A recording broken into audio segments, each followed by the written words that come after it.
Not की value है, के नॉट की जो वैल्यू है वो होती है 1 माइनस साइन फाई। फाई मतलब फ्रिक्शन एंगल ऑफ सॉइल, ठीक है, डायरेक्ट भी निकाल सकते हैं। यही अगर आपको के नॉट ओसीसी सॉइल के लिए निकालना है, ओवर कंसोलिडेटेड सॉइल के लिए, जिसमें सी और फाई दोनों होते हैं, इसमें तो आपने फाई को 0 कर दिया अगर आपने ड्रेन कंडीशन कर दी तो, सॉरी सी को 0 कर दिया एनसीसी में। ओसीसी को निकालना है तो K naught of NCC multiplied by root over consolidation ratio. This is a important formula for your exam. आपको ओवर कंसोलिडेशन रेशियो कैलकुलेट करवा लेंगे। देखो कैसे करेंगे, आपको बोलेंगे कि एक ऐसी एनसीसी सॉइल है जिसका फाई वैल्यू जो है वो 10 डिग्री है, जिसका फाई वैल्यू 10 डिग्री है, जिसके ऊपर प्री कंसोलिडेशन प्रेशर 100 था और प्रेजेंट जो प्रेशर है वो 130 है। तो बताइए उसका के नॉट क्या होगा इन केस ऑफ ओसीसी। तो आपको ओसीआर भी कैलकुलेट करना पड़ गया, उसका रूट निकालना पड़ गया और के नॉट एनसीसी यहां से कैलकुलेट करना पड़ गया।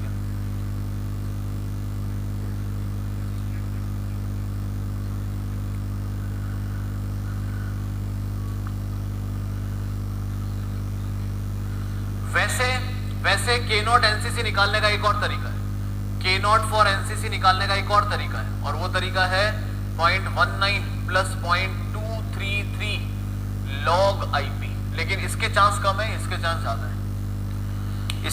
है। तो ये हो गया आपका एट रेस्ट कंडीशन की बातें, एट रेस्ट कंडीशन की बात होगी। अब बात कर रहे हैं कि एक्टिव अर्थ प्रेशर क्या होता है, पैसिव अर्थ प्रेशर क्या होता है। एक फिगर में दोनों समझाऊंगा, दोनों आपको एक बार में समझने पड़ेंगे। एक फिगर में दोनों समझाऊंगा, दोनों एक बार में आपको समझने पड़ेंगे।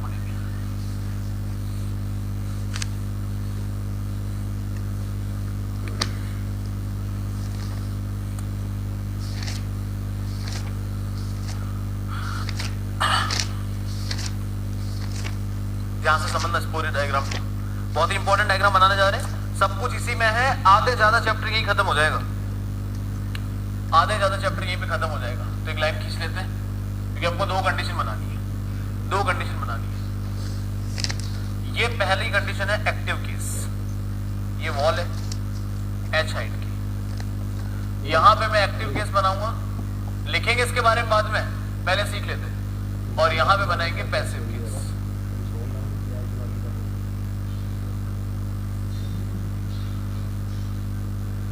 आपको ध्यान से देखना पड़ेगा सारी चीजें। देखो एक्टिव केस वो केस होता है जब आपकी wall moves towards the backfill, sorry away from the backfill, wall moves away from the backfill. मतलब कि अगर वॉल में डिस्प्लेसमेंट इस तरह से आ जाए, अगर वॉल में डिस्प्लेसमेंट ये आ जाए, इसका मतलब क्या आ गया, एक्टिव अर्थ प्रेशर आ गया। It is the condition of active earth pressure. मैं पूरा ही इसको घुमा देता हूं ताकि समझ में आ जाए चीज। ये वॉल में मूवमेंट आ गई इस तरफ से, इस तरफ से मूवमेंट आ गई, ये एच हाइट है वॉल की, this is the H height and the wall is moved away from the backfill. अगर अवे फ्रॉम द बैकफिल कर गई तो ये डेल्टा एच की वैल्यू है, ये डेल्टा एच की वैल्यू है कितना अवे फ्रॉम द बैकफिल की। सुनना ध्यान से, अगर ये पीछे इसके सॉइल है, ये ग्राउंड लेवल है, this is the ground level, और अगर मैं ये इसका फेलियर वेज मानूं कि यहां से फेलियर वेज हुआ है, ध्यान से सुनना पूरी बात।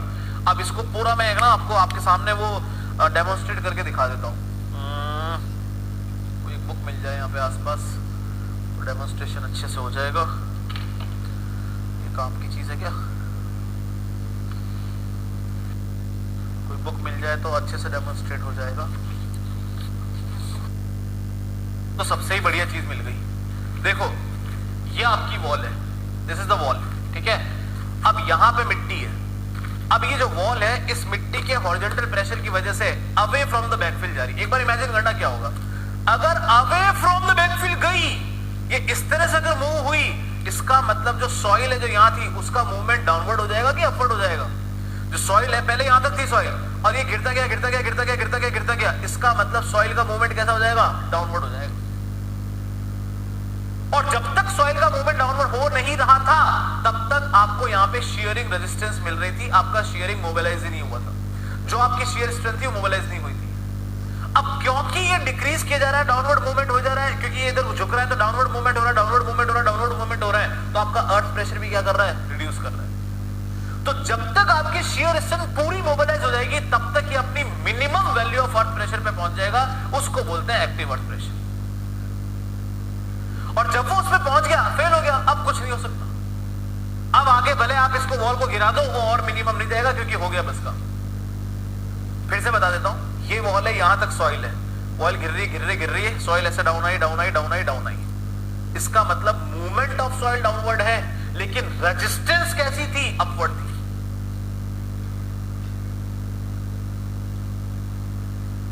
अब बात करते हैं पैसिव वॉल की। ये वॉल है, ये फिर से आपका क्या होना है? सॉइल है। इस बार वॉल अंदर की तरफ है ऐसे, तो जैसे ही वॉल अंदर की तरफ है, अब आप खुद सोचो, जैसे ही मैं अंदर गिरूंगा सॉइल ऊपर चढ़ने लगेगी, मतलब हीविंग आएगी।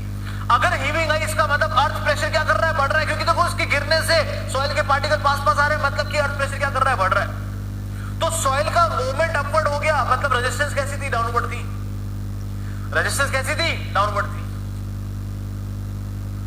और ये मैक्सिमम होता जाएगा अर्थ प्रेशर कब तक? जब तक कि उसकी पूरी की पूरी शियर स्ट्रेस मोबाइलाइज नहीं हो जाती। एक समय आएगा जब सारा शियर स्ट्रेस मोबाइलाइज हो जाएगा, तब आपको मैक्सिमम अर्थ प्रेशर मिलेगा। उस मैक्सिमम अर्थ प्रेशर की वैल्यू क्या हो जाएगी? Passive earth pressure. उस मैक्सिमम अर्थ प्रेशर की वैल्यू क्या हो जाएगी? Passive earth pressure.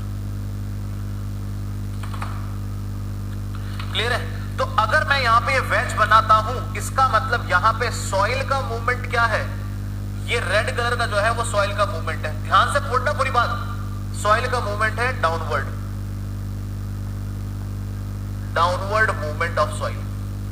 लेकिन रेजिस्टेंस कैसी अपलोड हो रही थी? शेयरिंग रेजिस्टेंस कैसी मोबाइलाइज हो रही थी? अपवर्ड। ये शेयरिंग रेजिस्टेंस। अब इसको दो बातों में बोल सकते हैं, या तो इसको मैं बोल सकता हूं अपवर्ड, या मैं कह सकता हूं away from wall. Away from wall, क्योंकि वॉल यहां है और ये दूर आ जा रही है। तो वो जब तक ये मोबाइलाइज हो जाएगा, तब तक आपका अर्थ प्रेशर कहां पहुंच जाएगा? मिनिमम से मिनिमम वैल्यू पे पहुंच जाएगा। अब यही चीज अगर मैं यहां बनाऊं, तो इस बार वॉल कहां जा रही है? अंदर की तरफ धस जा रही है इस तरह से। ये इस तरह से वॉल आ जा रही है, तो ये आपका डेल्टा एच आ जा रहा है। This is your H height. अब देखना, मैं फिर से फेलियर वेज बना रहा हूं। This is the failure wedge over here, this is the failure wedge over here. इस केस में सॉइल का मूवमेंट कैसा है? रेड कलर से। इसका मतलब सॉइल का मूवमेंट क्या है? अपवर्ड है। सॉइल का मूवमेंट क्या है? अपवर्ड है। Upward movement of soil, upward movement of soil. तो शेयरिंग रेजिस्टेंस कैसी है? टुवर्ड्स द वॉल है। शेयरिंग रेजिस्टेंस कैसी है? टुवर्ड्स द वॉल है, डाउनवर्ड है। शेयरिंग रेजिस्टेंस क्या है?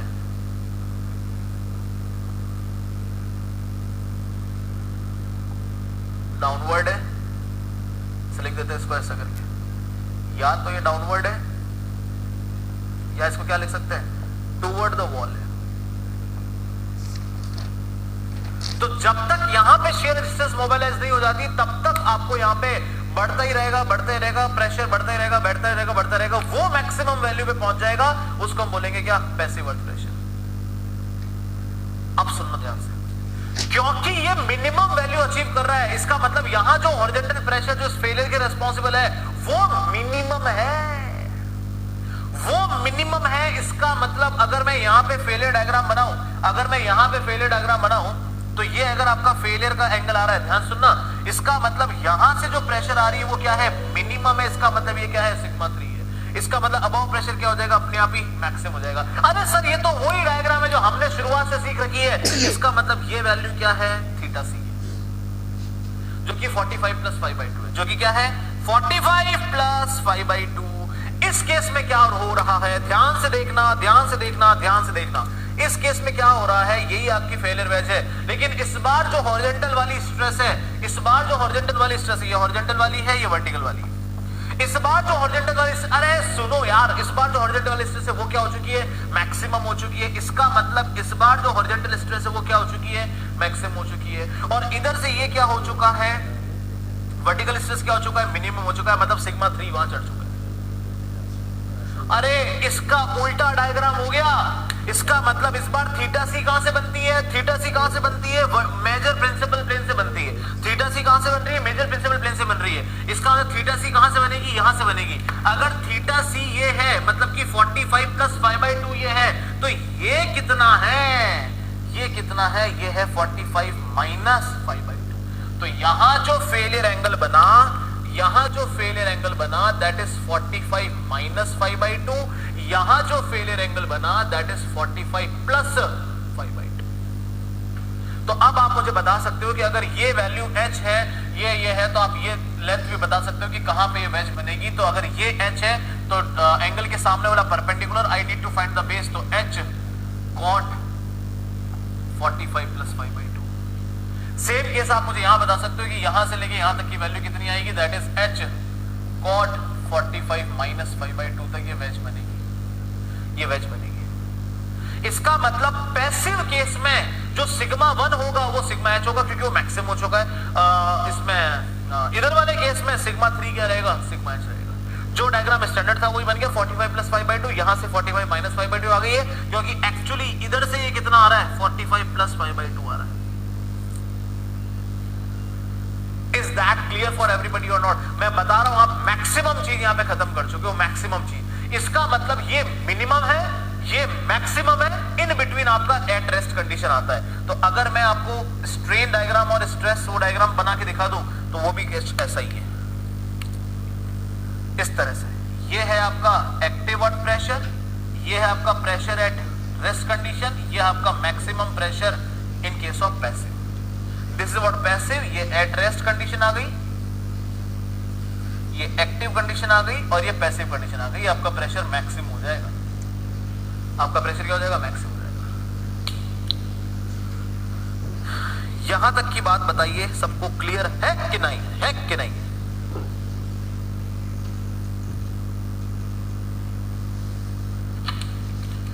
यहां जो सिग्मा h आएगा वो k a into sigma b हो जाएगा, यहां जो सिग्मा h आ रहा है वो k नॉट सिग्मा b हो जाएगा, और यहां जो सिग्मा h आ रहा है वो k p सिग्मा b हो जाएगा। k p k not k p क्या है, ये है earth pressure coefficient.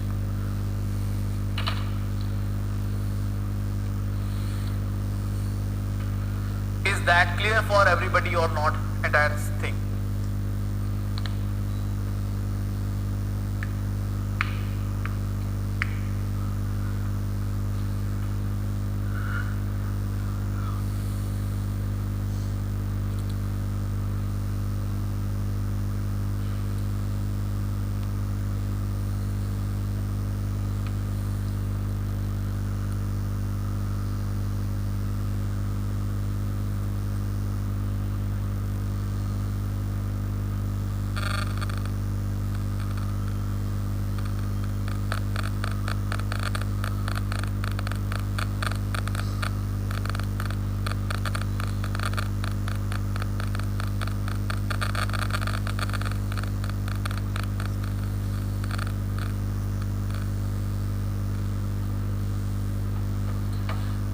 Is that clear for everybody or not?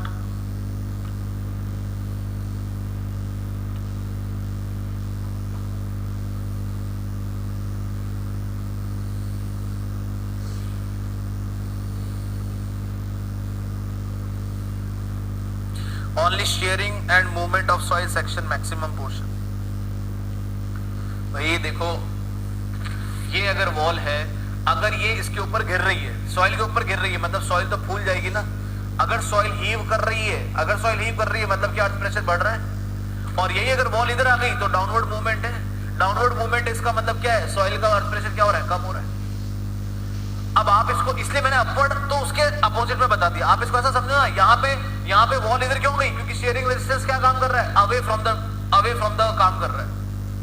अगर अवे फ्रॉम द काम कर रहा है तभी तो उधर गिर गया, और यहाँ पे कहां काम कर रहा है, ये टुवर्ड्स द वॉल काम कर रहा है, शेयरिंग रेजिस्टेंस। और जब तक ये शेयरिंग रेजिस्टेंस मोबिलाइज नहीं हो जाता पूरा, तब तक आप शेयर स्ट्रेंथ को अचीव नहीं कर। क्योंकि अरे यार देखो, लोड लग रहा है, प्रेशर आ रहा है, हम फेल ही नहीं कर रहे, क्योंकि तब तक जो भी शेयरिंग रेजिस्टेंस डेवलप हो रही है वो अपनी शेयर स्ट्रेंथ से क्या है, कम है। और जब वो शेयरिंग रेजिस्टेंस मैक्सिमम मोबिलाइज हो जाएगी तब अर्थ प्रेशर मैक्सिमम हो जाएगा, उसको बोलेंगे क्या, पैसिव अर्थ प्रेशर। जब मिनिमम हो जाएगा उसको बोलेंगे minimum earth pressure.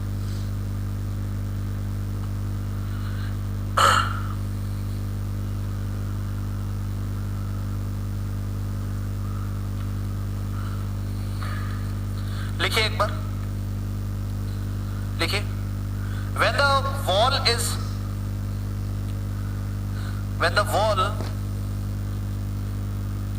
rotate about toe,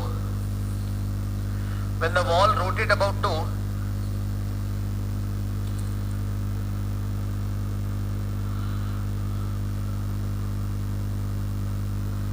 when the wall rotate about toe and moving away from backfill,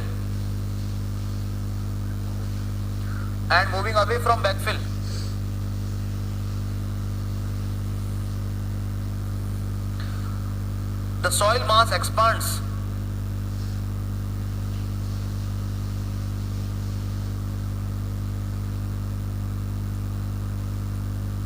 The soil mass expands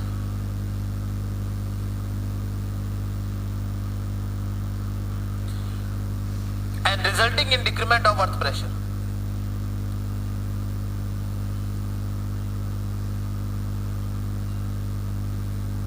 Resulting in decrement of earth pressure due to development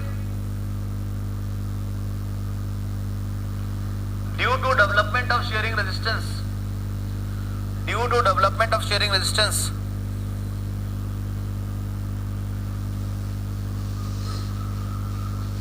in opposite direction of movement.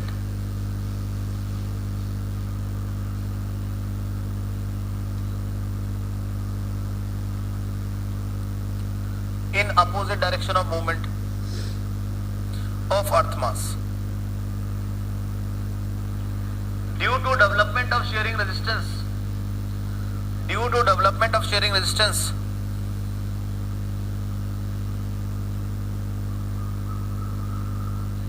in opposite direction of movement,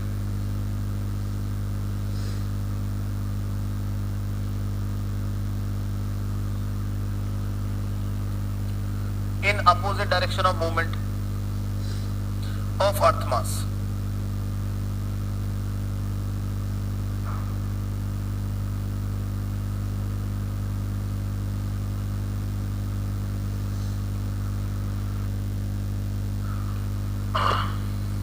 Next point.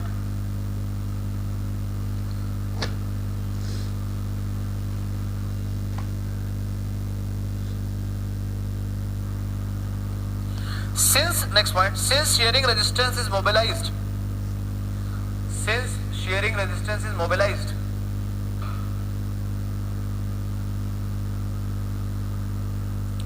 in direction away from the wall,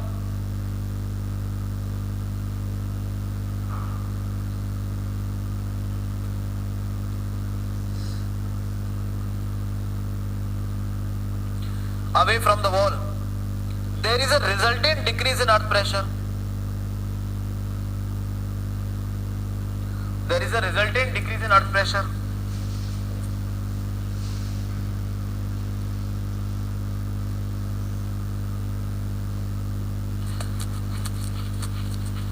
Until the failure occurs.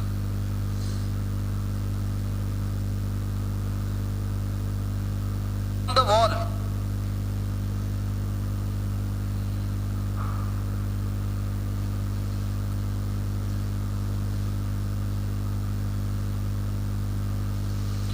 away from the wall, there is a resultant decrease in earth pressure.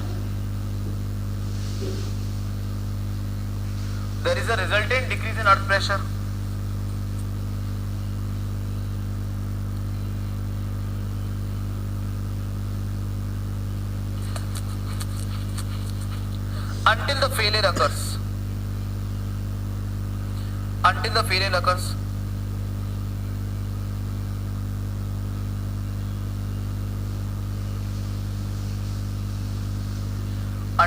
occurs. At this stage,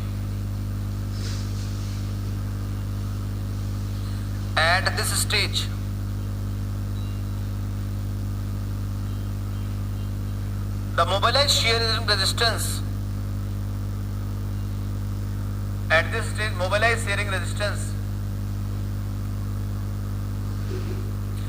resulting in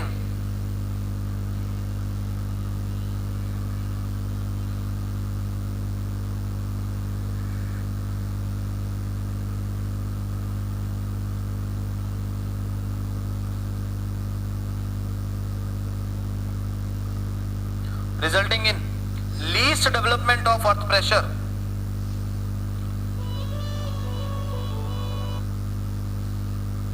known as active earth pressure.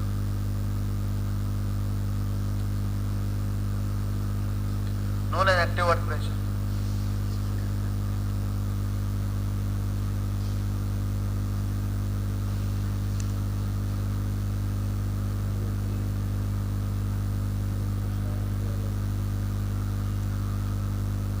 आपके pre के exam की date क्या है, कुछ एक बार idea देना मेरे को।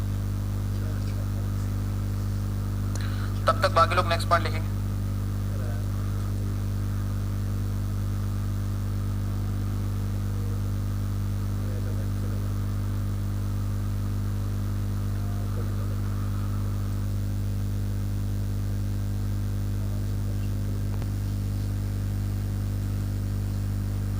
आपके प्री के एग्जाम की डेट क्या है, कुछ एक बार आइडिया देना मेरे को। तब तक बाकी लोग नेक्स्ट पॉइंट लिखेंगे। On the other hand,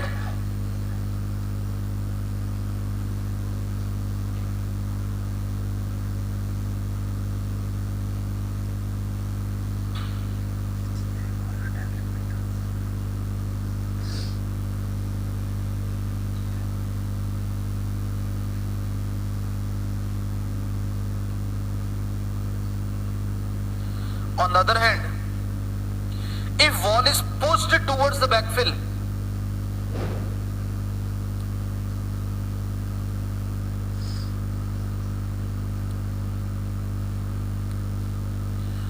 the soil gets compressed.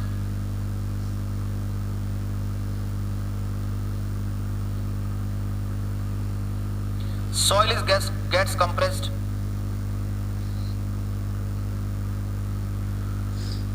By virtue of which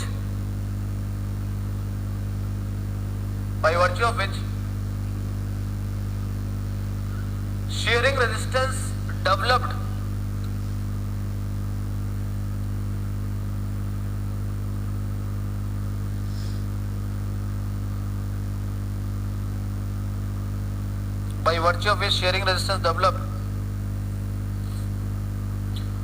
towards the wall.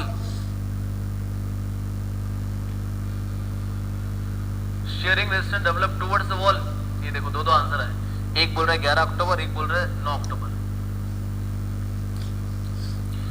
Sharing resistance develop towards the wall.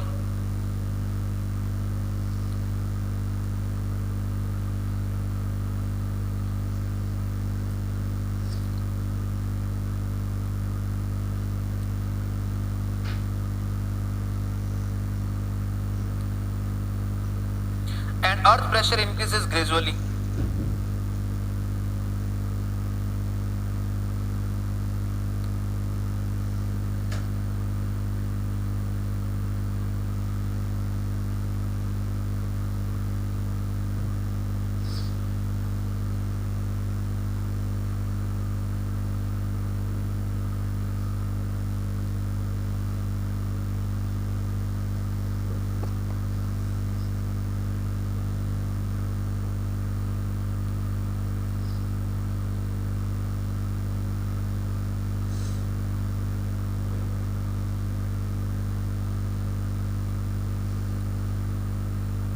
At the failure stage, next point, at the failure stage,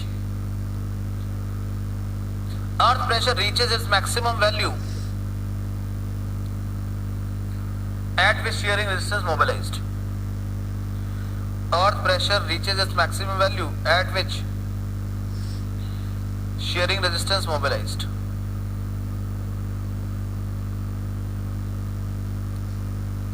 Known as passive earth pressure.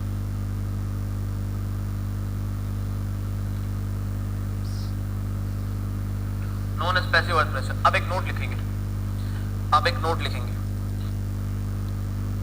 at the failure stage, next point, at the failure stage, earth pressure reaches its maximum value at which shearing resistance mobilized. Earth pressure reaches its maximum value at which shearing resistance mobilized.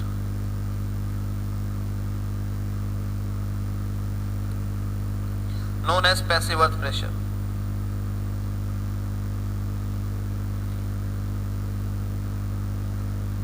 known as passive earth pressure. अब एक note लिखेंगे, अब एक note लिखेंगे,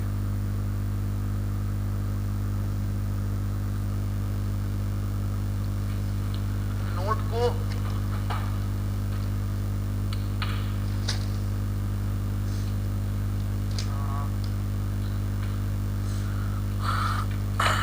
को हम ऐसे लिख सकते हैं, किधर लिखें, इसमें जगह नहीं ना, ऐसा लिख देते हैं, यहीं पे मैं बना देता हूं, ऐसा लिखना, strain required,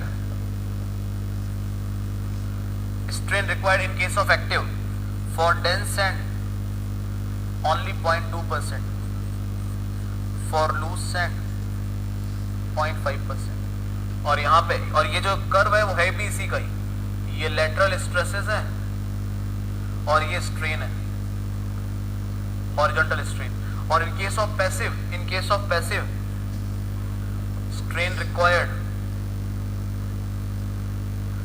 for dense and 2% और for loose set 15%, delta H by H। ये आप इस फिगर के साथ ही लिख सकते हो।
सॉइल को कॉम्पैक्ट कर देते हैं, अगर आप सॉइल को कॉम्पैक्ट कर देते हैं तो एक्टिव अर्थ प्रेशर तो डिक्रीज करता है, पैसिव अर्थ प्रेशर इंक्रीज करता है। क्यों करता है?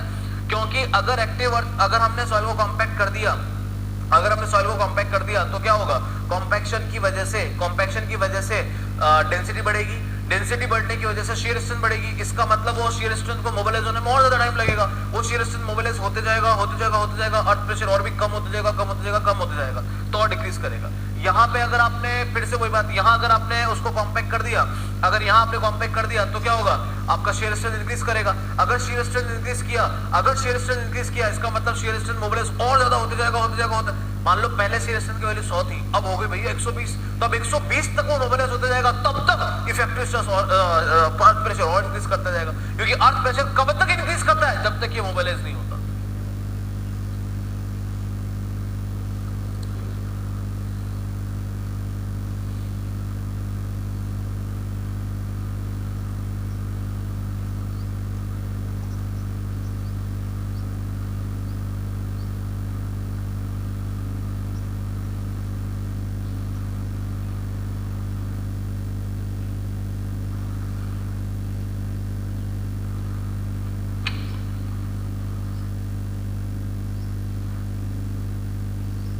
इसका assumption लिखेंगे, फटाफट इसका assumption लिखेंगे। It is valid for cohesion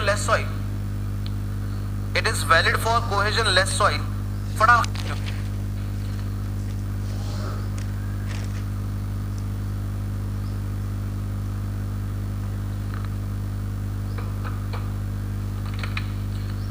can I rub this now? क्योंकि मिटा दूंगा तो वापस नहीं बनेगा।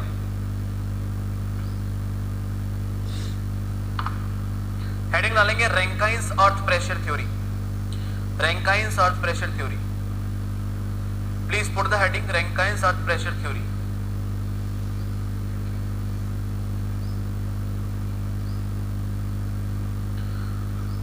रैंकाइन्स अर्थ प्रेशर थ्योरी, और फटाफट इसके assumption लिखेंगे।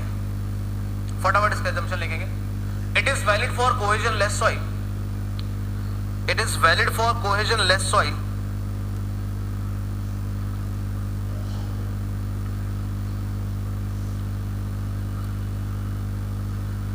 homogeneous soil. It is valid for cohesion less soil, homogeneous soil in semi-infinite medium.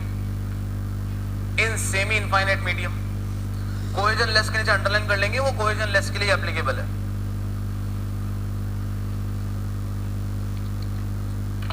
Next point. The ground surface is plain.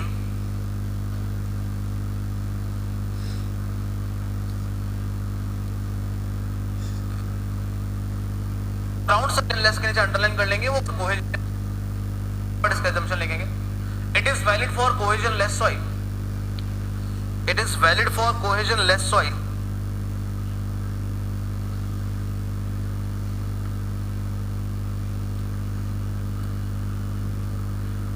homogeneous soil.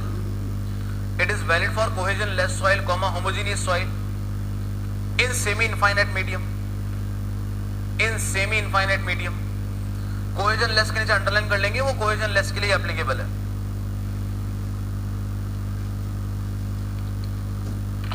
Next point, the ground surface is plane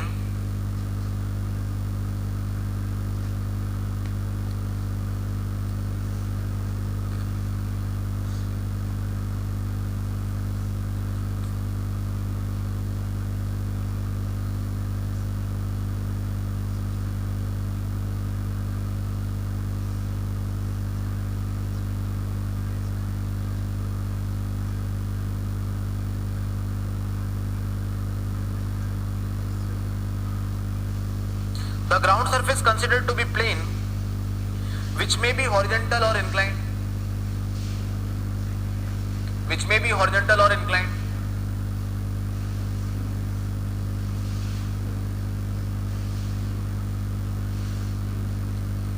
Next,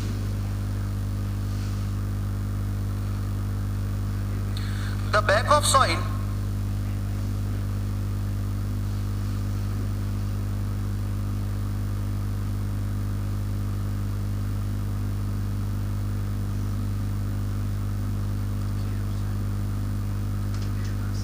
the back of soil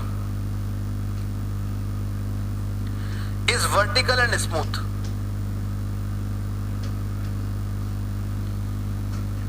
The back of soil in vertical and smooth.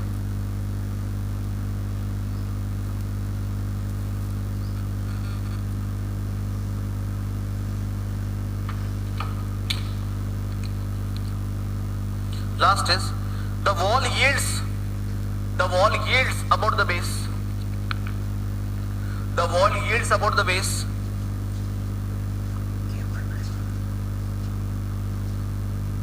and satisfy plastic equilibrium. अब इस पूरी कहानी को समझना, Rankine ने बोला है कि एक तो कोहेजन लेस सॉइल होनी चाहिए, cohesion and the base.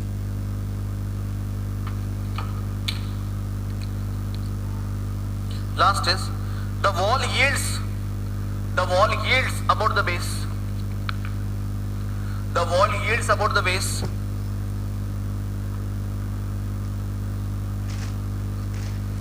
and satisfy plastic equilibrium. अब इस पूरी कहानी को समझना, रैंकाइन ने बोला है कि एक तो कोहेजन लेस सॉइल होनी चाहिए, और चाहे बैकफिल कैसा भी हो, कोहेजन लेस सॉइल होनी चाहिए, बैकफिल चाहे कैसा भी हो, हॉरिजॉन्टल होगा, मतलब चाहे इंक्लाइंड हो चाहे ऐसे होगा वो प्लेन ही, मतलब कि उबड़ खाबड़ नहीं होगा, कोई उबड़ खाबड़ नहीं होगा. अब ये तो अजम्पशन है, होता ही उबड़ खाबड़, तो होगा वो प्लेन ही. ठीक है. सेकंड चीज बोलिए कि ये जो वॉल है इसकी तरफ से कोई भी वॉल फ्रिक्शन एंगल या इस वॉल का सॉइल के साथ कोई भी फ्रिक्शन इन्होंने नहीं कंसिडर किया है. They have not considered that. Clear? They have not considered that. वो चीज कंसिडर नहीं की गई है. ठीक है, वो चीज नहीं कंसिडर की गई है, वो चीज गुलाम ने कंसिडर की है. तो एक नोट लिखिए. अच्छा, और जब भी फेल होगा प्लास्टिक इक्विलिब्रियम आ जाएगा, मतलब कि अब वापस अपनी जगह पे नहीं जा सकता, देयर इज नो वेलोसिटी. एक नोट लिखिए, अरे लिखिए, एक नोट लिखिए. रैंकाइन कंसिडर्ड एलिमेंट फेलियर, जो हमने शुरुआत में एलिमेंट बना के दिखाया था, whereas Coulomb considered, Rankine considered element failure, whereas Coulomb considered wedge failure. Whereas Coulomb considered wedge failure.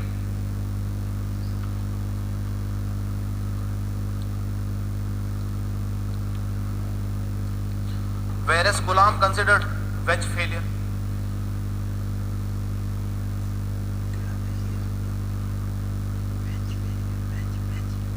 Considered wedge failure.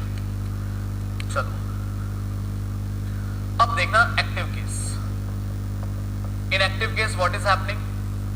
Sigma 1 is equal to sigma 3 tan square 45 plus 5/2 plus 2c tan 45 plus 5/2. अब Rankine के according c तो शून्य होता है.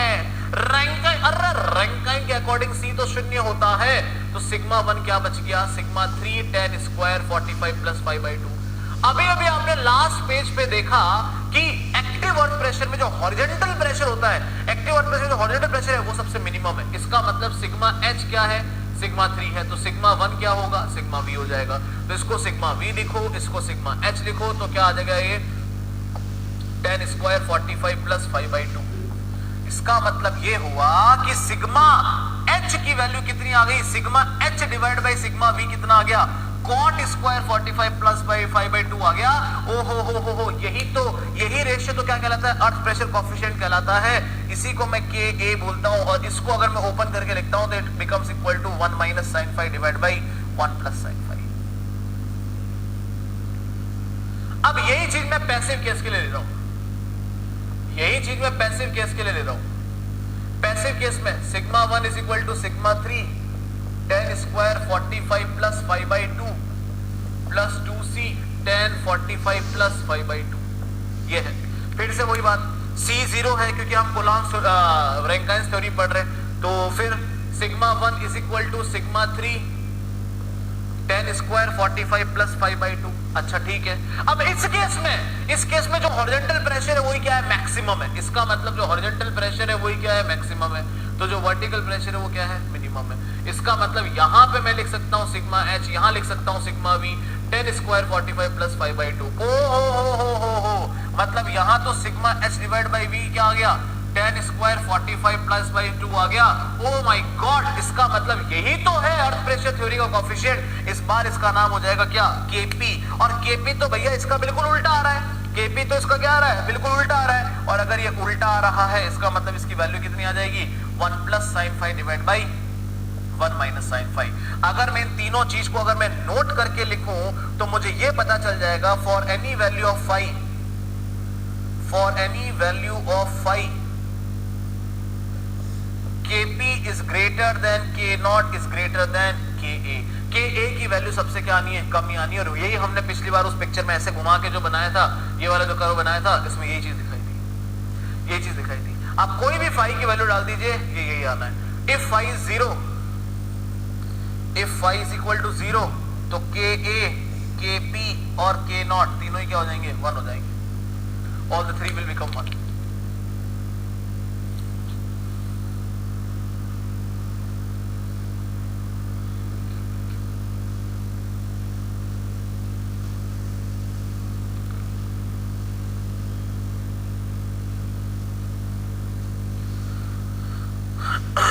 Clear है बात, समझ में आई?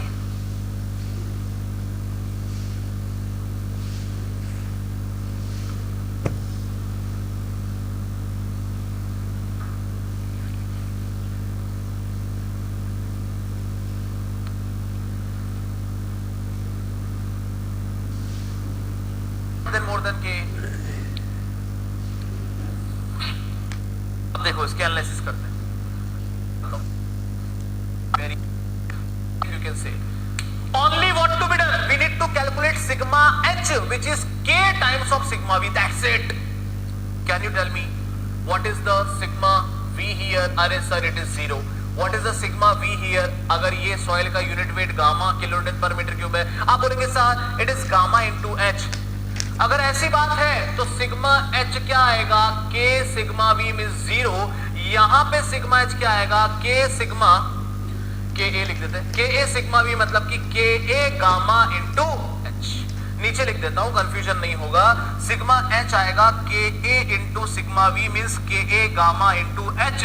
इसका मतलब अगर मैं डायग्राम बनाऊं, अगर मैं इस पॉइंट पे sigma we was gamma into H, के ए गामा इंटू एच,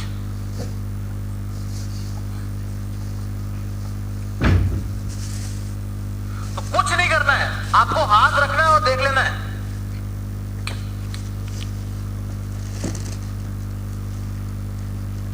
हाँ, ये बात आपने बिल्कुल सही बोली सूरज यादव ने कि सर ये थ्योरीज में कोहेजन में तो एप्लीकेबल ही नहीं है, तो फाई की वैल्यू 0 रख के आपने कैसे कर लिया? तो हमने ये नहीं बोला कि थ्योरी एप्लीकेबल नहीं है, हम आपसे ये बोल रहे हैं कि के ए की वैल्यू तो यही आनी है।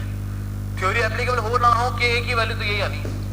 और के ए की वैल्यू में अगर फाई को 0 रखोगे तो 1 ही आएगा। चलो अब देखो, इसका मतलब यहाँ 0, यहाँ गामा h इंटू के ए, ये वैल्यू यहाँ पे आ रही है। तो अगर मैं आपसे पूछूं कि इसी चीज की वैल्यू यहाँ पे कितनी आएगी, आप बोलेंगे सर यहाँ तक की हाइट बता दो, गामा इंटू 2 हाइट है, मल्टीप्लाइड बाय के कर दूं, गामा इंटू 3 है, मल्टीप्लाइड बाय के कर दूं, गामा इंटू 4 मल्टीप्लाइड बाय के। अरे ये तो लीनियरली वेरी कर गया, ये तो क्या कर गया, लीनियरली वेरी कर गया। तो अगर मैं आपसे पूछता हूं कि active earth pressure at this B point, active earth pressure at this B point, आप क्या बोलेंगे? Sir it is gamma into H into K. Active earth pressure, अब मैं डायरेक्टली लिख सकता हूं, active earth pressure at this A point, आप क्या बोलेंगे? सर ये 0 है, क्योंकि 0 इंटू के ए हो रहा है तो 0 हो जाएगा। ये वेरिएशन आ गई। अगर मैं पूछूं यहाँ पे कितना होगा, आप बता देना, जो भी होगा, जो भी हाइट है उससे मल्टीप्लाई करके बता देना, के निकालना बस आपको, डन काम। तो सर ये अलग अलग पॉइंट पे तो निकालना आ गया, चलो मैं एक एग्जांपल ही ले लेता हूँ ना। लेट अस से ये H1 है, तो इसका मतलब यहाँ पे एक्टिव अर्थ प्रेशर कितनी आ गई है, active earth pressure at C point, let us say at C point कितनी आ गई है, के A gamma into H1। Sir ये तो समझ आ गया, लेकिन पूरी वॉल पे कैसे निकाले? अरे तो भाई पूरी वॉल पे या तो एक एक पॉइंट का निकाल लो, यहाँ और सबको जोड़ दो, तो वो पॉसिबल नहीं है। यहाँ कितना निकाले, फाइनाइट पॉइंट से। अरे तो एक काम करो ना यार, प्रेशर डिस्ट्रीब्यूशन डायग्राम का एरिया निकाल दो, काम खत्म। इसका मतलब active earth pressure on wall इसका मतलब active earth pressure on wall क्या होगा, area of pressure distribution diagram, area of pressure distribution diagram, that is half, और ये आ गया active earth pressure eight wall. इसको हम एक्टिव थ्रस्ट भी बोलते हैं। Active thrust, active earth pressure eight wall कितना आ गया, half gamma into H into के मल्टीप्लाइड बाई एच। इसका मतलब ये आ गया half gamma H square into के ए, ये आ गया earth pressure on the wall. Wall पे आ गया। एक बात बताओ, location of this earth pressure, location of earth pressure, ये पूरा आपने एरिया तो निकाल लिया, ये काम क्या कर रहा है, अरे यार ये तो हमने सोम में सीखा था। अरे सोम में क्या सीखा था, ये सीखा सर, ये सीखा सोम में कि सर अगर ये यूडीएल लगता है 5 किलो न्यूटन पर मीटर फॉर 2 मीटर, तो हम ये कर देते हैं कि इसको हटा के बीच में एक 10 किलो न्यूटन का भले लोड लगा दो, one and the same thing. अरे one and the same thing कैसा हुआ, आपने क्या किया, आपने area of the loading diagram निकाला और लगाया कहां पे इसको, अरे CG of the loading diagram पे, सीजी रेक्टेंगल लगा दिया। यही अगर ट्रायंगुलर लोडिंग आती, यही अगर आपकी ट्रायंगुलर लोडिंग आती, कैसे निकालते टोटल लोड, इस ट्रायंगल के एरिया से रे, इस ट्रायंगल के एरिया से आप टोटल लोड निकालते और लगाते कहां पे उसको, इस ट्रायंगल के सीजी पे। इसका मतलब ये जो भी प्रेशर आ रहा है, ये जो भी प्रेशर आ रहा है, ये यहां लगेगा, active earth pressure on wall. ये जो भी प्रेशर आ रहा है half gamma H square into के, ये लगेगा कहां पे, इसके सीजी पे, और सीजी कहां पे है, नीचे से h/3 पे, at CG of pressure diagram, at CG of pressure diagram. अरे सर एक बार इसकी यूनिट दिखा दो, ये गामा किलोन्यूटन पर metre cube multiplied by metre square, ओहो ये किलो न्यूटन पर मीटर है, ये किलो न्यूटन पर मीटर है। इसका मतलब अगर मैं ध्यान से देखूं, सर अगर मैं ध्यान से देखूं तो ये तो कुछ ऐसा हो गया, अगर ये वॉल है, अगर ये वॉल इतनी लंबी है, तो ये जो आपने बताया है 1/3 पे, ये तो यहां इस तरह से यूडीएल की तरह लग रहा है, बिल्कुल लग रहा है, बिल्कुल ये यूडीएल की तरह लग रहा है ऐसे, ओहो ये यूडीएल की तरह लग रहा है ऐसे, कितने डिस्टेंस पे, h/3 पे। ओ माय गॉड, अगर इसका मतलब अगर आप मुझे लेंथ ऑफ वॉल दे दोगे तो मैं पूरा बता दूंगा इस पूरी वॉल में exact amount of kilo Newton में कितना फोर्स आ रहा है, वो भी कहां, इसके सेंटर में, इसके सेंटर में, इसके सेंटर में। इसका मतलब मैं क्या लिख सकता हूं, ये किलो न्यूटन क्या है, पर मीटर, ये किलो न्यूटन क्या है, पर मीटर है।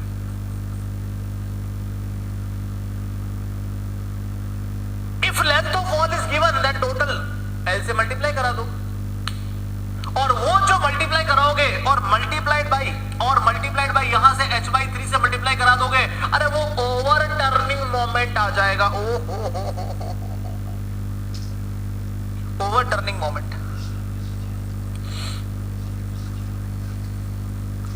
Over turning moment is earth pressure on wall multiplied by CG, half gamma H square into के।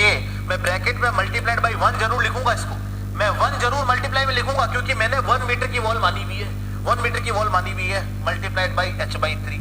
इसका मतलब ये आ गया half gamma H cube divided by 6 into के ए, मल्टीप्लाइड बाई 1 जरूर करूंगा मैं इसको। इस 1 का मतलब क्या है कि 1 मीटर की वॉल है, this is kilo newton metre पर मीटर, किलो न्यूटन मीटर पर मीटर।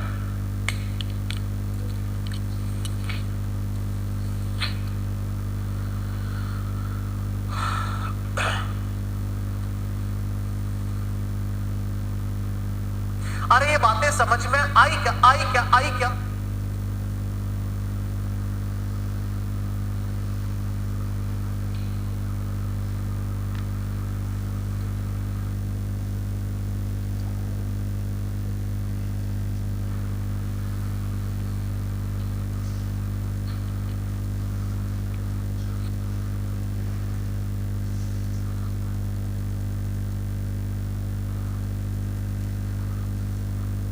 This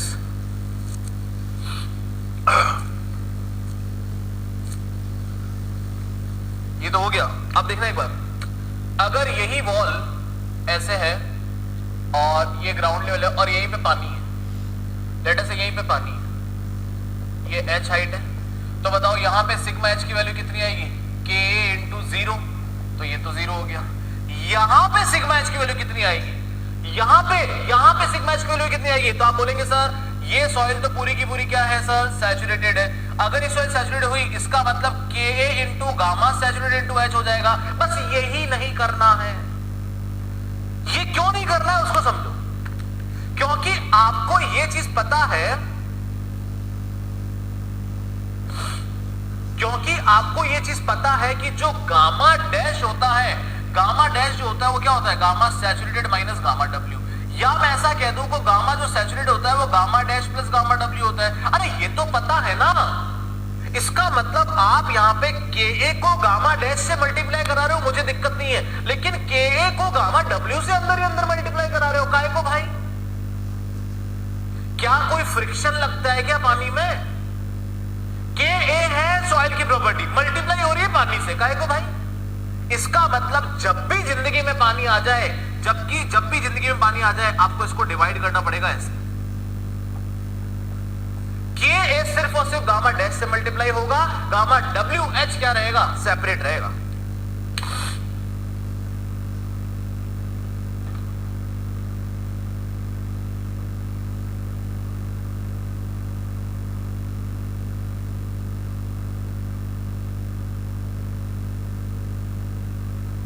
गामा WH क्या रहेगा, सेपरेट रहेगा, बस सेपरेट रहेगा।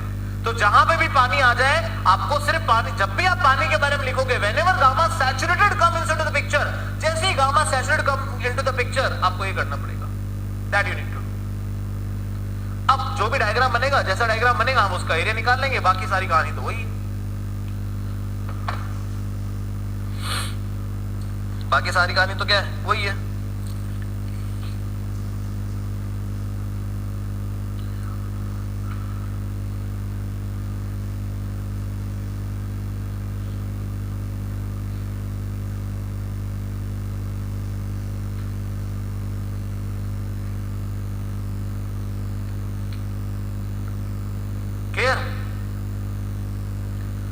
अब देखिए, अब हम करने जा रहे हैं फॉर कोहेसिव सॉइल क्या होगा। फॉर कोहेसिव सॉइल बहुत इंपॉर्टेंट है, लास्ट पॉइंट है। फॉर कोहेसिव सॉइल क्या होगा, चेक दिस लास्ट पॉइंट।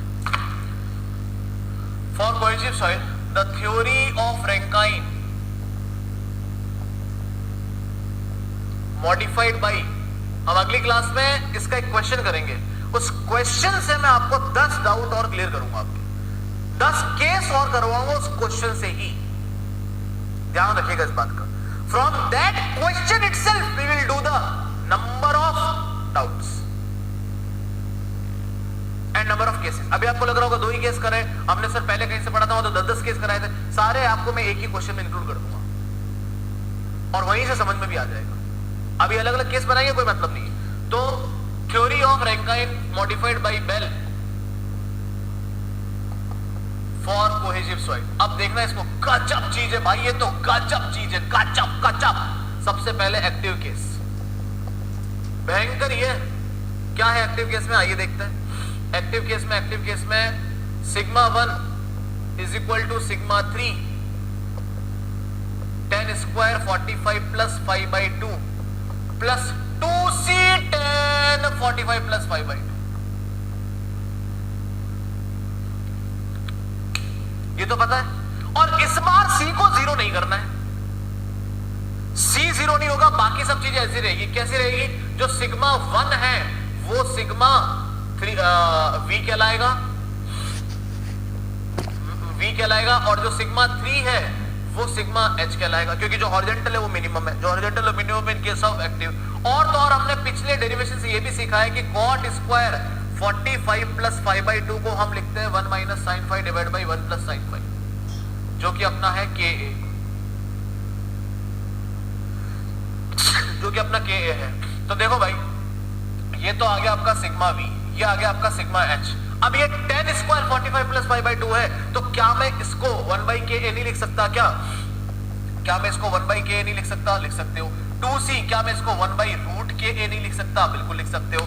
मुझे क्या चाहिए सर? मुझे चाहिए गामा h।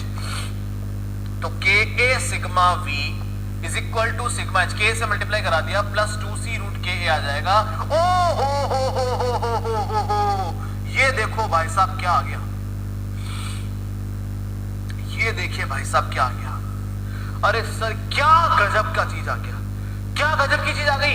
अब तक तो सिग्मा एच क्या हुआ करता था, के इंटू सिग्मा वी हुआ करता था, जो भी आप सिग्मा वी आता था उसको के से मल्टीप्लाई कर देते थे, लेकिन अब वही वैल्यू 2c रूट के से क्या हो जा रही है, सब्सट्रैक्ट हो जा रही है बिकॉज ऑफ द कोहेजन। बर्बाद कर दिया कोहेजन ने। इसका मतलब ड्यू टू कोहेजन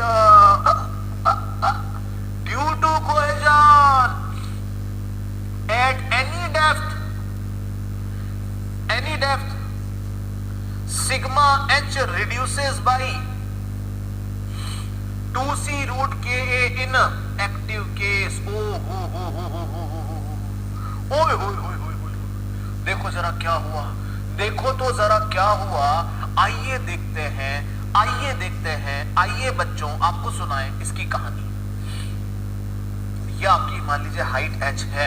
ओ भाई साहब, अगर मैं एट h इक्वल टू 0 पे आपसे पूछूं sir, at h equal to 0 से पूछूं तो आपकी इसकी वैल्यू आ रही है माइनस 2c रूट के ए, क्योंकि यहां पे सिग्मा v का वैल्यू क्या रखेंगे, सिग्मा v का, इसको मैं और बढ़ा के अगर लिखता हूं तो this is gamma h minus 2c root K, ठीक है। अगर मैं इसमें अगर h के वैल्यू 0 रखता हूं तो सर नेगेटिव वैल्यू आ रही है। ओ मतलब इसी जगह पे नेगेटिव वैल्यू आ गई, इसी जगह पे नेगेटिव वैल्यू आ गई। और तो और at h equal to h कितना आएगा, सिग्मा h आएगा गामा h के ए माइनस 2c रूट के ए, मतलब कि गामा h के आया करता था पहले, अब वो डिक्रीज हो गया इस वैल्यू से, लेकिन वैल्यू आ रही है पॉजिटिव, तो यहां पे आ जाएगा। Oh my God, this is the diagram which I am getting, typical diagram I am getting. This value is, इसको थोड़ा हटा देता हूं, ये था के, इसको थोड़ा हटा देते हैं क्योंकि ये वैल्यू आ रही है मेरी माइनस में 2c रूट के ए, और ये वैल्यू आ रही है गामा h के ए, अरे माइनस 2c रूट के, ओ माइनस 2c रूट के। इसका मतलब बीच में एक पॉइंट ऐसा भी आ रहा है, जहां पे अर्थ प्रेशर क्या हो जा रही है, 0 हो जा रही है। अरे सर आपने पिछले अब तक जितने भी डायग्राम बनवाया उसमें अर्थ प्रेशर का डायग्राम ऐसे आया, मतलब कि पूरा का पूरा अर्थ इस तरह से प्रेशर डाल रहा है वॉल पे। यहां तो वॉल पे इस तरह से प्रेशर सिर्फ इतने से ही जोन में आ रहा है सर, इतने से ही जोन में आ रहा है। इसका मतलब ये हुआ कि नेगेटिव वाला जोन तो अर्थ का प्रेशर ही नहीं डाल रहा है किस पे, वॉल पे। नेगेटिव वाला जोन तो अर्थ का प्रेशर ही नहीं डाल रहा है वॉल पे। इसका मतलब प्रेशर डाल ही कौन रहा है, सिर्फ और सिर्फ पॉजिटिव वाला एरिया। इसका मतलब अब मैं आपसे अगर पूछूं कि active earth pressure on wall कितना आएगा, that is area of positive pressure diagram only. ये कितना हो गया, h माइनस जेड नॉट हो गया। ये कितना हो गया, जेड नॉट हो गया। सर इस जेड नॉट की वैल्यू बता दो, अभी बता देते हैं, क्यों टेंशन करते हो। तो फॉर जेड नॉट, और I can say at Z naught sigma h is going to become 0। इसको जीरो करना है, मतलब कि 0 equal to K A gamma z naught minus 2c root K A. यहां से अगर आप जेड नॉट कैलकुलेट करोगे आपको मिलेगा 2c divide by root gamma के ए। इसका मतलब ये वैल्यू है 2c divide by gamma root K ए। इसी को बोलते हैं टेंशन क्रैक डेप्थ, इसी को बोलते हैं टेंशन क्रैक डेप्थ। यहां तक तो वॉल के टच में ही नहीं है कोई, वॉल और मिट्टी टच में नहीं है, मिट्टी प्रेशर ही डाल रही वॉल पे, यहां तक कि तो इधर तक तो ना डाल ही नहीं रही है, प्रेशर से भी इतना सा एरिया डाल रहा है। तो लोकेशन फाइंड करने के लिए भी क्या करेंगे, इतने ही एरिया का निकालेंगे सीजी, और क्या लोकेशन भी ऐसे ही फाइंड होगी मुझे, और क्या, ये तो है ही नहीं, पिक्चर में ही नहीं है। और तो और अगर मैं यही चीज सिमिलर ट्रायंगल ले लूं, अगर मैं यही चीज कहीं ना कहीं तो सिमिलर ट्रायंगल आएगी, अगर मैं इसी चीज को ऐसे इधर से ले लूं, इसको थोड़ा सा नीचे कर देते हैं, अगर मैं बोलूं कि ये वैल्यू यहां तक भी कितनी है, जेड नॉट की जितनी ही है, तो भाई साहब, अरे यार ये क्या बता दिया सर आपने, तो यार ये इसका मतलब इधर और इधर का नेगेटिव पॉजिटिव तो बराबर हो गया। इसका मतलब अप टू 2z0 डेप्थ तक तो कुछ प्रेशर गया या नहीं गया कोई मतलब ही नहीं है कि भाई अपनी मिट्टी से कुछ प्रेशर, क्योंकि देखो मैं तो कह रहा हूं यहां से आप प्रेशर जाएगा क्योंकि पॉजिटिव डायग्राम है, लेकिन इन दोनों को अगर मैं फाइनली कैलकुलेट करूं तो नेट प्रेशर तो 0 आ रहा है।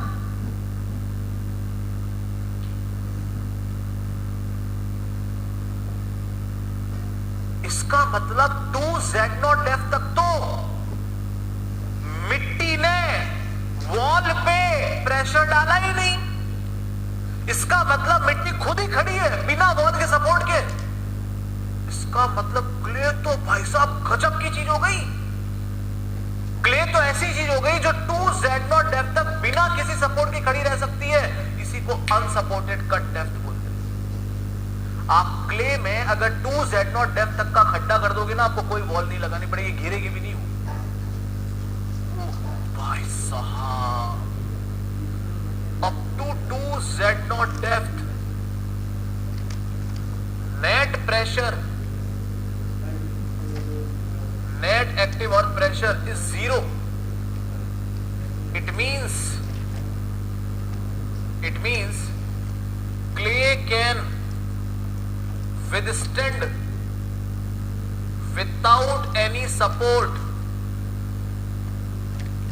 up to 2z0 depth, known as critical depth or unsupported cut depth. That will be 2z0. That is 4c gamma root over k. Clay की तो कहानियां ही खतरनाक है। क्ले की तो कहानी ही क्या है, खतरनाक है भाई साहब। क्ले जो अपनी जिंदगी में करती है ऐसा तो कोई कर ही नहीं सकता। Location of earth pressure is equal to CG of positive pressure diagram.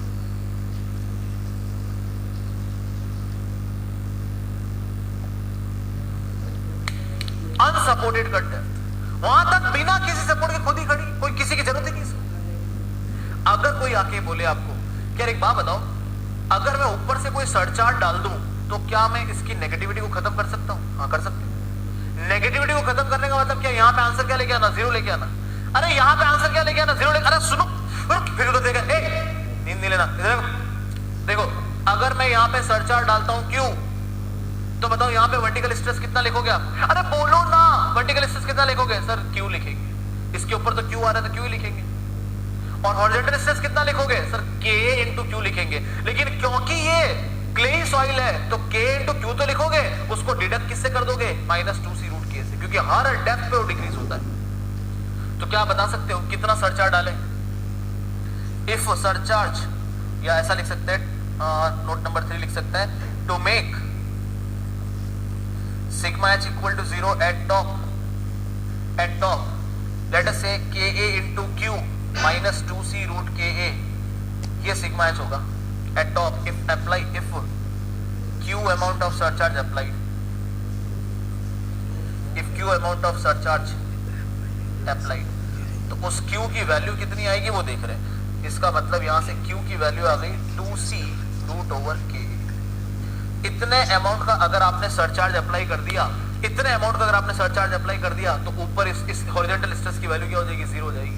क्योंकि टॉप पे हॉरिजॉन्टल स्ट्रेस कितना होता है? Sigma v minus 2c root K. Sigma v कितना है? ऊपर से क्या आ रहा है? ऊपर से क्या आ रहा है? q आ रहा है। कैसे ट्रांसफर होगा? मल्टीप्लाइड बाय k करके ट्रांसफर होगा। लेकिन क्योंकि कोई भी सॉइल है उसी वैल्यू को -2c रूट k करना पड़ेगा। तो q की वैल्यू कितनी आ गई? 2c divide by root k, 2c divide by root k।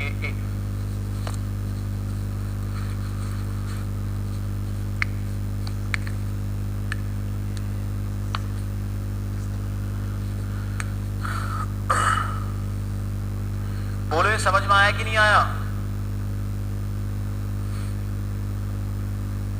इसका मतलब इतनी लंबी चौड़ी कहानी है क्ले की। अगर एक्टिव अर्थ प्रेशर की बात करते हैं, in case of active earth pressure that much of the story you have to go through. आपको यहाँ पे टेंशन क्रैक डेप्थ भी पता होना चाहिए क्या होता है, क्रिटिकल डेप्थ भी पता होना चाहिए क्या होता है, अनसपोर्टेड कट सेक्शन पता होना चाहिए क्या होता है।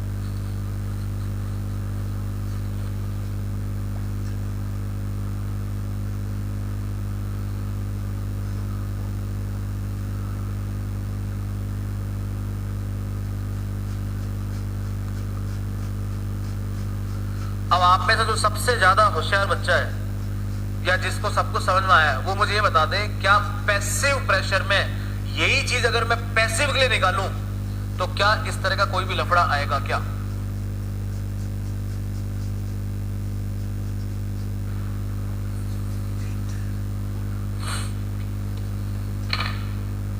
जिसको सब कुछ समझ आया है अच्छे से, वो ये बता दे, क्या पैसिव के केस में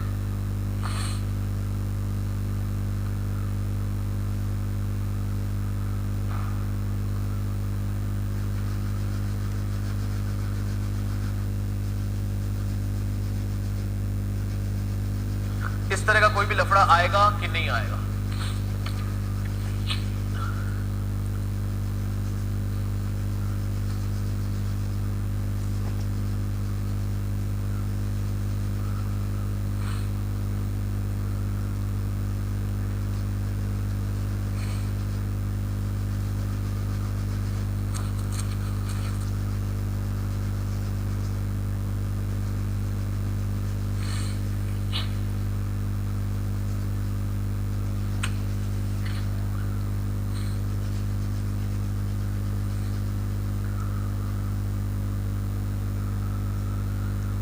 चलो, सूरज यादव ने तो आंसर दे दिया, बाकी लोग का क्या ख्याल है?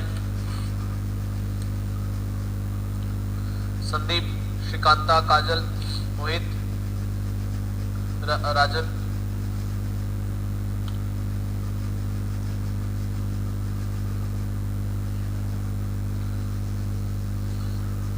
मनोहर राम, सुभाश्री, विशाल साहू, रामू गुप्ता, प्रेमदत्त,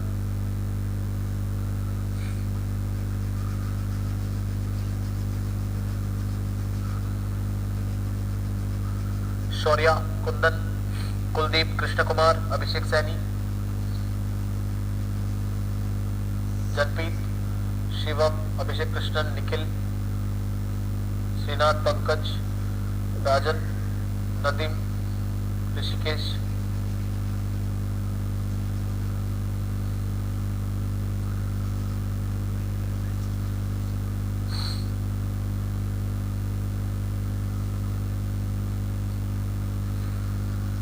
कोई बोलता क्यों नहीं है?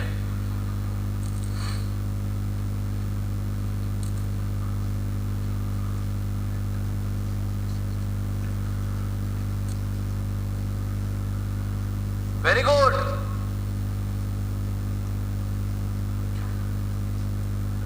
देखो मैं ही करके देखो, देखो ये क्या हुआ। अगर मैं इसी को पैसिव केस के लिए ले लूं, अगर इसी को पैसिव केस के लिए ले लिया जाए तो क्या होगा?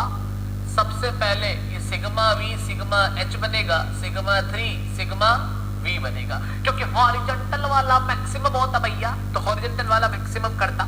अगर ऐसा होता तो इसका मतलब सिग्मा वी ये बनता एच, ये बनता वी, और 1/ka क्या होता है? kp होता है, तो ये भी क्या हो जाएगा?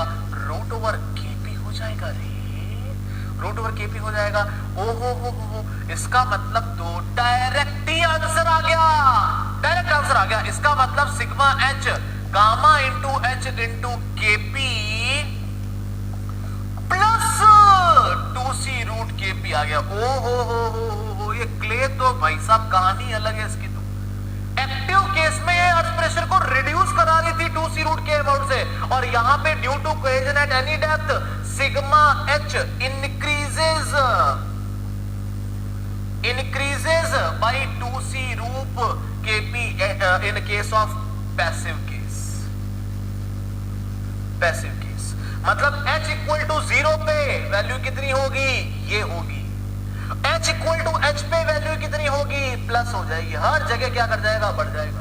इसका मतलब जब कुछ नेगेटिव आया ही नहीं तो अर्थ प्रेशर ये सब लफड़ा कुछ हुआ ही नहीं। इसका मतलब पैसिव केस में, इसका मतलब पैसिव केस में ये डायग्राम कैसा बनेगा? पैसिव केस में डायग्राम कैसा बनेगा? पैसिव केस में डायग्राम ऐसा बनेगा,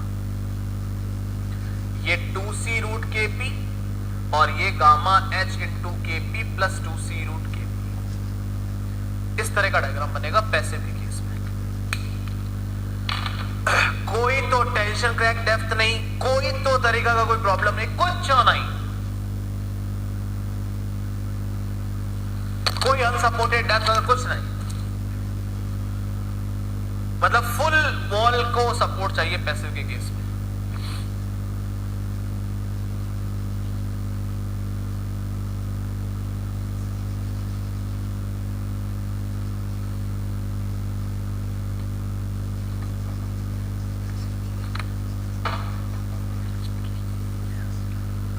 Is that clear for everybody or not?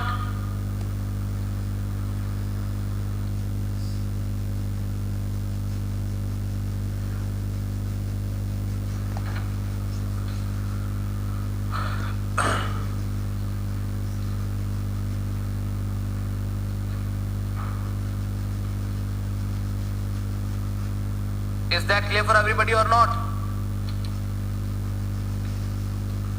बाकी सब कहानी सेम है कि इसका प्रेशर कैसे निकालेंगे, इसका एरिया निकालेंगे, कहां पे आएगा तो इस ट्रेपेजॉइड के सीजी पे आएगा, वो सब स्टोरी एज इट इज है। बट ये सब कोई लफड़ा नहीं है, जो पीछे साइड में लिखा हुआ है that entire story is not there in case of passive. In case of passive the story is not there, ये ऐसा कुछ भी नहीं है।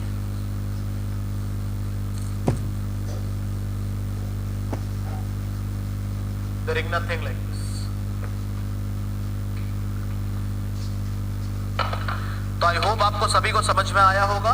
तो हमारा चैप्टर भी एक तरह से पूरा हो गया है। इसके बाद हमें इसमें ज्यादा कुछ पढ़ना नहीं है। मैं 2 सवाल कराऊंगा, इसमें सारी कहानी मैं उसी में क्लियर कर दूंगा। In the 2 questions only the entire story I will clear, ठीक है। बट हाँ, जब तक वो 2 सवाल नहीं करोगे तब तक ये चैप्टर कंप्लीट नहीं माना जाएगा। आज आप लोग थोड़े से उसमें मूड में लग नहीं रहे, नहीं तो मैं आज ही वो 2 सवाल करके इस चैप्टर को आज ही फिनिश भी कर देते, ठीक है। तो कोई बात नहीं, थका निकालना है। 5 की वैल्यू 3 है, 5 की वैल्यू 30 है। तो पहले तो आप ये देख लीजिए कि के ए की वैल्यू क्या आएगी। तो के ए की वैल्यू आएगी 1 minus sine 30 divide by 1 plus sine 30। तो this is going to be 1/3। आप इसको सॉल्व करेंगे 1/3, ठीक है। तो और active earth pressure at the base metre square, ठीक है। ये था। अब जैसे सैचुरेट हुआ after water table raised up to ground level, जैसे ही वाटर टेबल यहां पहुंची, ये सॉइल क्या हो गई, सैचुरेट हो गई। और हमें पता है जब सॉइल सैचुरेट हो जाती है तो हम सैचुरेटेड इनटू एच को के से मल्टीप्लाई नहीं कराते, क्योंकि उसमें वाटर भी के से मल्टीप्लाई हो जाएगा। ऐसी गलती नहीं करते हम। तो हम क्या करते हैं, हम के ए को गामा डैश एच से मल्टीप्लाई कराते हैं और गामा डब्ल्यू एच को सेपरेट रखते हैं पानी आते ही। तो ये 1/3 आ गया, ये 20 माइनस 10 हो गया क्योंकि गामा डैश निकालना है, और ये 3 हो गया, ये 10 ले रहे हैं हम और ये 3 हो गया। तो देख लो कितना आ गया, 3 से 3 कैंसिल हो गया, ये 10 बच गया, ये 30 बच गया। ओ हो, ये तो 40 हो गया। हमको क्या निकालना था, हमें परसेंटेज चेंज निकालना था। तो इसका मतलब 18 से कितना, तो ये 122 है।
3 में भी आ सकता है, तो ये थर्ड आ गया।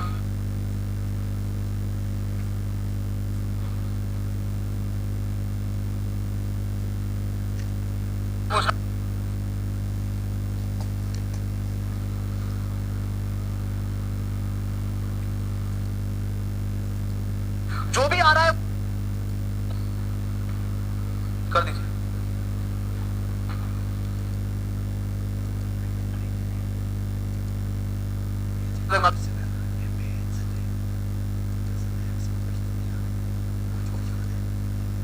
ठीक है, सॉरी फुटिंग एक पार्ट है कि स्टोरेज से इतने न्यूमेरिकल आए हैं। अंकों को न्यूमेरिकल नहीं कहा जाता, डाटा आया था, स्टोरेज कितने समय तक किया जा सकता है, 3 महीने, उसने उसको न्यूमेरिकल समझ लिया। ठीक है, एक ना और आ भी जाता है तो इसमें क्या बुरी बात है यार, कोई हर कोई पूरी दुनिया परफेक्ट तो है नहीं। ठीक है, चलो अब देखते हैं, हम आगे बढ़ते हैं। हेडिंग डालेंगे shallow foundation, put the heading shallow foundation, that would be the last chapter of our soil mechanics. Hopefully in next 2 days it will get complete. ठीक है, स्ट्रक्चर आपका खत्म हो जाएगा उसके बाद। नहीं सर कुछ ठीक नहीं था, मैं शायद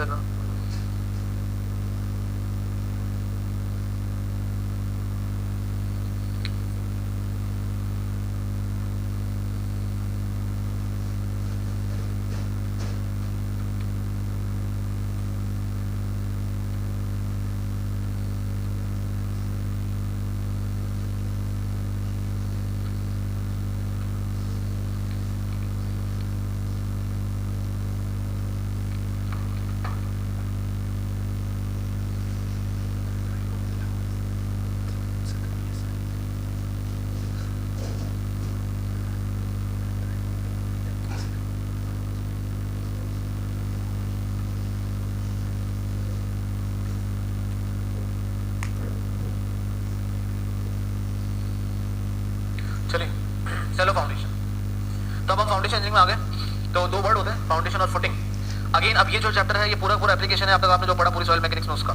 स्टेबिलिटी ऑफ स्लोप आपके सिलेबस में नहीं है तो उसको हम छेड़ नहीं रहे। ठीक है, बाकी वो भी एक चैप्टर है, स्ट्रेस डिस्ट्रीब्यूशन भी एक चैप्टर है, but both are not in syllabus, so unnecessary we should not waste the time over there. तो फाउंडेशन और फुटिंग में क्या डिफरेंस है? फुटिंग एक पूरा फिनोमेना है, फाउंडेशन उसका एक पार्ट है। ठीक है, सॉरी फुटिंग एक पार्ट है, फाउंडेशन पूरा phenomena, sorry for that. Foundation जमीन से नीचे की जो भी चीजें पूरी फाउंडेशन है। फुटिंग अभी आप एस्टिमेट में पढ़ ही रहे होंगे, first footing, second footing, third footing, तो वो सब उसका पार्ट है। Entire phenomena is known as foundation. ठीक है, 2 टाइप की फाउंडेशन होती है, सेलो फाउंडेशन और डीप फाउंडेशन। डीप फाउंडेशन मतलब गहरी फाउंडेशन, सेलो फाउंडेशन मतलब गहरी से थोड़ी छोटी फाउंडेशन। अब गहरी से थोड़ी छोटी का क्या मतलब है? गहरी से थोड़ी छोटी का क्या मतलब है? वो ये मतलब है, एज पर पिताजी, सॉरी टर्जागी, पिताजी बोल सकते हैं इनको, as per Terzaghi, if df upon b is less than equal to 1 then it's a shallow foundation, अब कौन है df कौन है b ये सब आप जानते हैं वैसे, बट फिर भी मैं बना देता हूँ। ये आपका फाउंडेशन है, ये उसकी विड्थ है और ये उसकी डेप्थ है, ये डेप्थ ऑफ फाउंडेशन।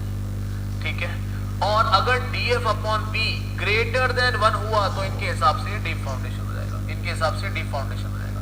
लेकिन एक और आदमी था जिसका नाम था स्कैम्पटन, एज पर स्कैम्पटन, इनके हिसाब से अगर df अपॉन b का value less than equal to 2.5 है तब वो सेलो फाउंडेशन है, अपने अपने हिसाब से कहीं भी बात है। तो जब स्कैम्पटन का नाम आएगा हम इस आंसर को करेक्ट करेंगे, टर्जागी का नाम आएगा उस आंसर को करेक्ट करेंगे, और df अपॉन b की वैल्यू अगर 2.5 से ज्यादा है तो वो डीप फाउंडेशन है, तो वो डीप फाउंडेशन है। ठीक है, ये 2 चीज अभी तक के लिए हम समझ लें। अब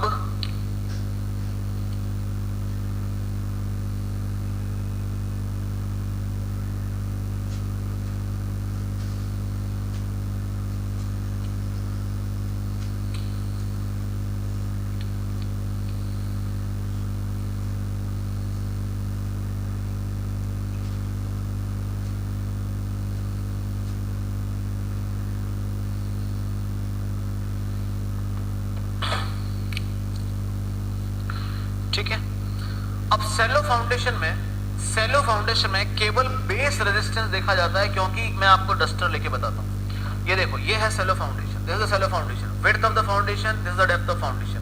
इसमें सिर्फ बेस रेजिस्टेंस ही काम का है, क्योंकि साइड का रेजिस्टेंस किसी काम का नहीं, क्योंकि उसकी वैल्यू इसके रेस्पेक्ट में कम है। यही अगर मैं डीप फाउंडेशन कर लूं ऐसे, ओहो आहा ऊहू, ये डीप फाउंडेशन होगी। यहां पे बेस और साइड रेजिस्टेंस दोनों काम आएगा। इनफैक्ट साइड रेजिस्टेंस तो बहुत ही अच्छा खासा है यहां पे। क्लियर है क्या? तो इसमें केवल बेस रेजिस्टेंस, इसमें बेस और साइड दोनों काम आ जाएंगे। देखिए, in shallow foundation only the base resistance is considered. In shallow foundation only base resistance considered. In shallow foundation only base resistance considered, whereas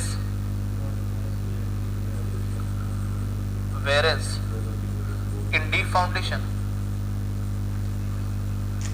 both base and side resistance considered.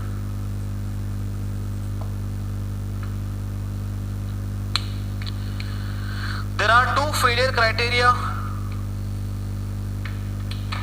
There are two failure criteria or design criteria of foundation.